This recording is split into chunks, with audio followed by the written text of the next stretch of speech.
Hello guys, hello sa mga Leo. Okay, Leo, this is Poyo. At ito ay inyong pag-ibig. February 7, 2026 sa mga Leo. At titingnan natin ang inyong pag-ibig.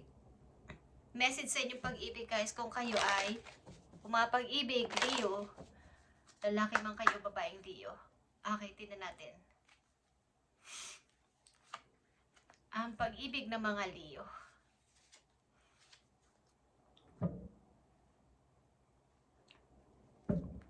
Hindi natin nakapaloob dyan guys sa pag-ibig na yan.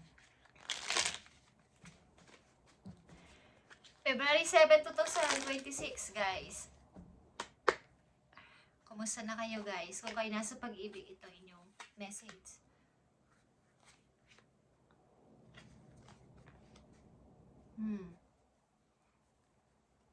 May nagtatalo guys sa dalawang person sa inyong buhay. Kumbaga, sino ang pipiliin ko dito? Wala naman akong tulak kabigin. Parang ayaw kong mamili. Bad or good man ito, but ang hirap pumili. Okay guys, parang ayaw nyo munang magsalita. Ayaw nyo magdesisyon. Sino ba sa dalawang to ang kaya kong piliin o gusto kong piliin? Meron ditong agresibong person at isang mahinahon na person. Katangian nila. Okay guys? Leo, may dalawa kang person na pinagpipilian. Okay? At ang hirap. At may hinihintay ka din galing sa nakaraan. Kung babalik pa. Bago ako pumili, babalik pa kaya tong person ko na to. Okay? Bago man lang ako mamili dito sa dalawang to na nagkakagusto sa akin. Okay, Leo. Tingnan natin ito. Ang pag-ibig ninyo. February 7, 2026 sa mga Leo. Bago man lang ako pumili is, babalik pa ba tong person ko na to na gusto ko? Gusto ng puso ko. Okay, yun ang gusto kong sabihin sa inyo. Yun ang inyong iniintay. Kaya, yung mga tao na nagpapapansin sa inyo is, parang dyan muna kayo. Okay, standby muna kayo dyan. May iniintay pa ako. Baka bumalik siya or baka magparamdam pa tong tao na to na talagang gusto ko. So, yung mga offer, hindi nyo nakikita. Okay, tingnan na natin to, Leo. Andito ang boundaries, Leo. Having sensible boundaries is important. May boundaries kayo ng yung pag-ibig na to o kakoneksyon mo. Kakoneksyon mo na ibig ko sabihin official. Ito yung gusto mong tao. Pero may boundaries. Kayong parang sinusunod na rules. Halimbawa, may tinutupad ka pang pangarap, siya meron din, mayroon pa siyang gustong gawin, ikaw meron din. So, nandun pa din yung connection.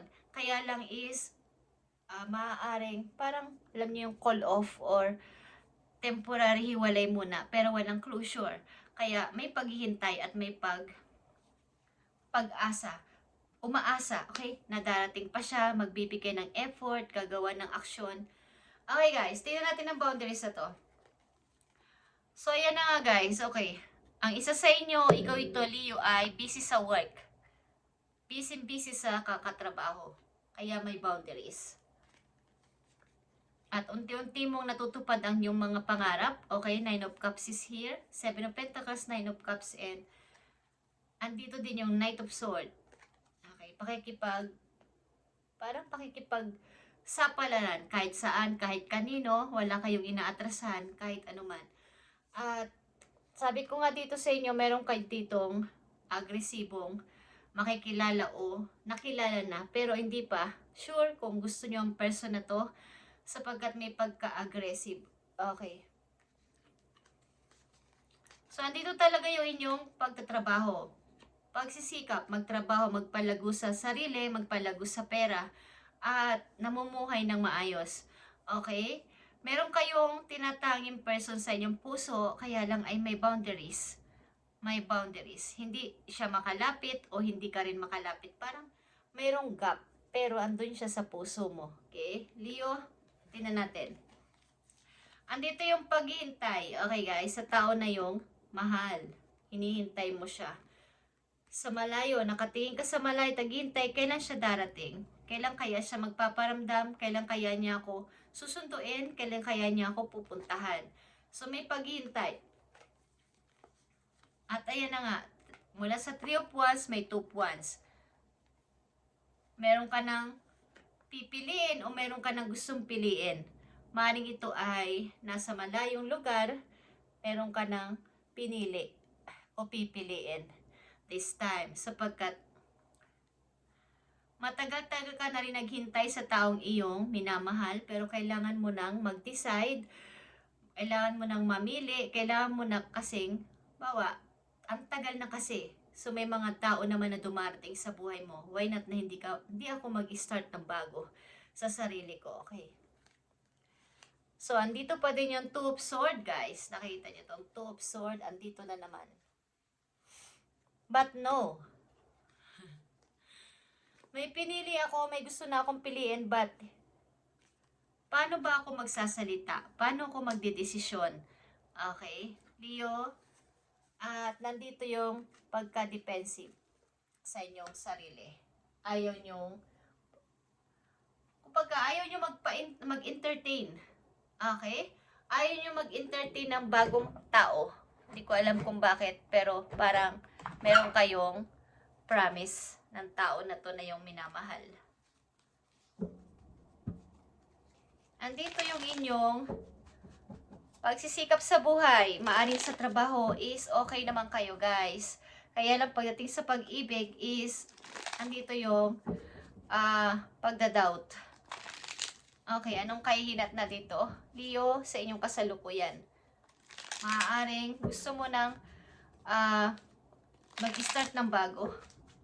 Pero, mga ilang minuto lang, ilang oras lang, ilang araw lang, o mga sandali nag-isip-isip, guys, no, hindi ko pa kaya. Hindi ko siya kaya tang ipagpalit. Okay. So, Leo, tingnan natin. Ang mga paparating pa sa iyong mensahe about dito sa person mo na iniisip o nasa puso mo, kaya hindi ka makapag-desisyon na mag-start ng bagong person na magpapasok ng tao sa buhay mo. So, andito talaga yung defensive ka, okay? Pinoprotektahan mo yung sarili mo sa sino man pwedeng manakit sa'yo dito at pumasok sa buhay mo. Parang ayaw mong magpa-istorbo. Dito lang muna ako, okay? Gusto ko munang manahimik.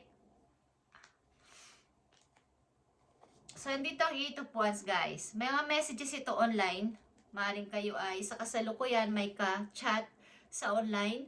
Nakilala nyo sa online. Ito man ay friends nyo sa ngayon, but nagpaparamdam din sa inyo ng pag-ibig, guys. Okay. But, sad to say, busy talaga kayo sa work. At kahit sa bahay, dinadala nyo inyong trabaho. At napaka-busy nyo talagang person. Ang dami nyong ginagawa sa buhay. Hindi lang sa trabaho, kundi sa anumang mga bagay sa loob ng inyong bahay. Marami kang task, marami kang ginagawa, Leo. At nandito yung pananahimik. Ayaw nyo magpa-istorbo. Kahit kanino, kahit na sino pa ang nagchat-chat sa inyo, nagtatawag, or may gusto makipag-usap, gusto nyo ng katahimikan. Okay? At sa inyong near future, maaaring bukas o sa isang araw, sa isang buwan, sa mga parating na araw ay may big opportunity na mag-a-appear sa inyong buhay. Okay. Ito ay handog ng isang tao, guys, sa inyo. Bigay ng isang tao. Opportunity ito. Big opportunity. Tingnan natin ang Ace of Pentacles na to. Leo. So, maaaring binibigyan nyo ng boundaries din ng mga tao sa buhay ninyo sapagkat may rule kayong sinusunod. Di ko alam kung kayo umibig ng wagas sa isang tao at andun siya palagi sa puso ninyo kahit na tapos na o hiwalay kayo temporary, pero hindi nyo kayang magtaksil sa tao na to. Okay? Siguro may promise kayo sa isa't isa. Kaya andito ka ngayon sa trabaho, nakatuto ka sa trabaho, nakafocus ka sa trabaho. Ano tong Ace of Pentacles sa mga Leo? Ito ba ay offer ng isang tao, offer ng trabaho? Big chance ito, guys. Leo. Big chance o big offer. Tingnan natin tong Ace of Pentacles na to para sa'yo. Thank you. Kayo ay may anak, guys. Okay? Isa man o dalawa man o higit pa dito is meron kayong pangarap sa inyong anak in the near future na mabigyan sila ng magandang kinabukasan. At maaaring kaya kayo nakatutok sa trabaho, nagpapaka-busy, is naninimbang kayo sa pag-ibig,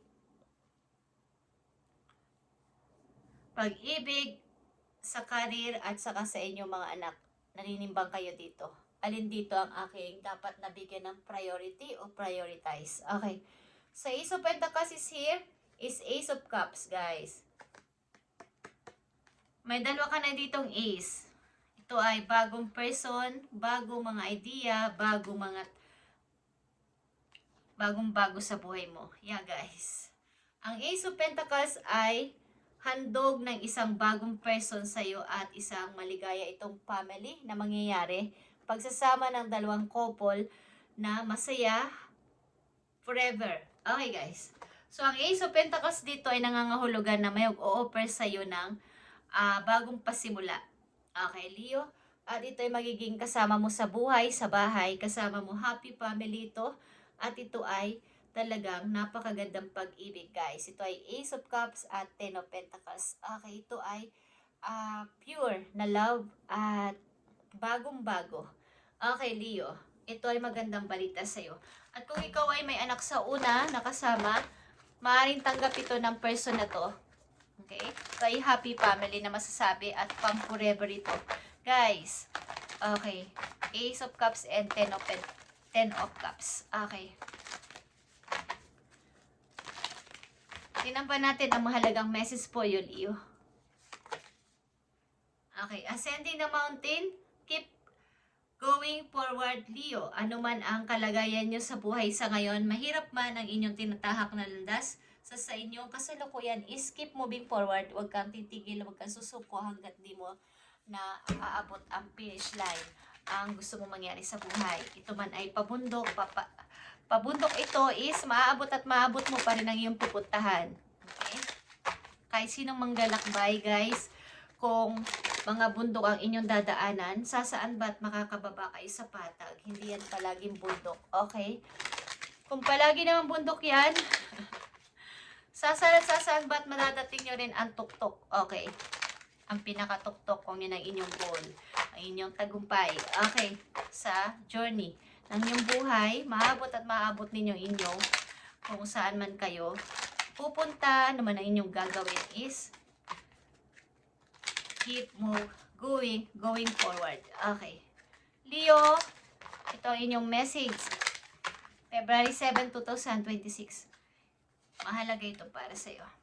At nandito ang letting go. Ano man ang kinahantungan ng inyong naging relasyon sa mga naging kanakaraan nyo, o sa kasalukuyan, o sa nangyari na, o nangyari pa lang sa inyo is letting go. Ano man ito. This message has to do with those things to which you cling. Be it a thought form, habit, creed, or situation. The time has come from letting go, Leo. Something is halting your progress and you are spinning your wheels. Once you embrace change, blessing will follow. Okay. Once na sinabi mo ng gusto mo ng pagbabago kay God, kay universe at sa inyong mga guides, is napakabilis lang ng pag-ikot ulit ng wheels papunta sa iyo at tuturo ulit ito sa iyo. Leo, blessings will follow you. Okay. Ito yung kumbaga, i-let go mo na lahat ito. Okay? Yung mga nakaraan, kailan man nangyari ito, taon-taon na o mga nakaraang buwan lang, linggo o kahapon is letting go. Sapagkat, kumbaga, ito yung time para ikaw ay mag-let go na. At, kumbaga, i-progress mo na yung pagtuloy-tuloy na paghihiling at pag-let go sa tao na to, sa sitwasyon na to. At, you are spinning your wheels once you embrace change. Pag in-embrace mo na, gusto ko ng pagbabago, Lord. Gusto ko ng pagbabago, Lord. Universe, mga guides ko dyan sa heaven is, ang wheel ay muling iikot at tuturo yan sa'yo. Kaya nandito ang Ace of Pentacles, guys. Okay. Gusto ko ng pagbabago, gusto ko ng bagong tao, gusto ko ng bagong buhay, bagong makakasama sa buhay. Alin man dyan is, darating yan, guys. Okay, mabilis lang. At ito ay pang forever na masasabi.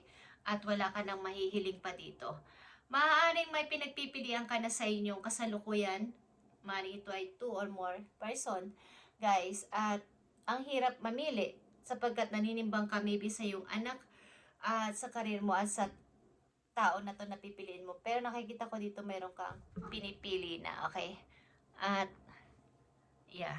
Nakita nyo ba ang aking pusa? Binibisita kayo. Na aking pusa. So, let go. Let go. Leo. Thank you and God bless Leo. And,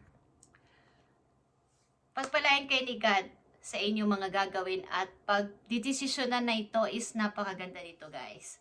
Okay, Ace of Pentacles, Ace of Cups, and Ten of Cups is here. Thank you and God bless, Leo.